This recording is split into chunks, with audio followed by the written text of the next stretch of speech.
Friends இது பார்த்தீங்கன்னா ரோஜா செடியெலாம் மலர்ந்துருச்சுன்னா இப்படி தான் நம்ம கட் பண்ணணும். பாருங்கள், இங்கே பாருங்கள் நான் எப்படி கட் பண்ணுறேன்னு நீங்களே பாருங்கள். கத்திரி இந்த மாதிரி கட் பண்ணால் தான் உங்களுக்கு வந்து பார்த்தீங்கன்னா பூக்கள் நல்லா வைக்கும். ஓகேங்களா, பூக்கள் மலர அந்த மாதிரி கட் பண்ணிகிட்டே இருந்தீங்கன்னா போதும், சூப்பராக பூக்கள் அடுத்தடுத்து பூக்கள் தரும். அதே மாதிரி பார்த்தீங்கன்னா உங்களுக்கு வந்து பெண்டாக இருந்துச்சு அப்படின்னா வச்சு பார்த்தீங்கன்னா நீங்கள் கிளையை கூட நல்லா கட் பண்ணி விடலாம். ஓகேங்களா, அப்போ தான் நல்லா சூப்பராக வரும். ஓகேங்களா, இது மாதிரி நான் மேக்ஸிமம் வந்து பூ மலர்ந்துச்சுன்னா இந்த மாதிரி நான் கட் பண்ணிகிட்டே இருப்பேன்.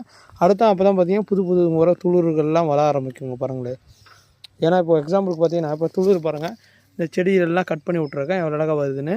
நான் வந்து பார்த்தீங்கன்னா இதுக்கு வந்து கோகோபிட்டு லைட்டாக அப்புறம் வந்து உங்களுக்கு ஆட்டெரு மாட்டெரு ரெட் சாயில் இது 3 போட்டு ரீபாட் பண்ணி வச்சுருக்கேன். நிறைய பேர் வந்து கேட்குறனால பார்த்தீங்கன்னா ரீபாட் பண்ணி சூப்பரான பிளான்ஸ் எல்லாம் க்ரோத் பண்ணியிருக்கேன். அடுத்தடுத்த வீடியோவில் வரும் அப்டேட். ஓகேங்களா, ஏன்னா பார்த்தீங்கன்னா க்ரோத்னால ஆனப்பனால தான் நான் வீடியோ போடுவேன். பார்த்தீங்கன்னா சில்வர் லைனு ஃபுல்லாக ஃப்ளவரிங். ஓகே, ஆனால் இது ஃபுல்லாக கட் பண்ணி விட்டால் ஒன்று அடுத்து மொட்டுக்கள் இந்த மாதிரி சூப்பராக அழகாக வந்துகிட்டே இருக்கும். ஓகே, அந்த டிப்ஸ் பிடிச்சிருந்தா லைக் பண்ணுங்கள், ஷேர் பண்ணுங்கள். அடுத்து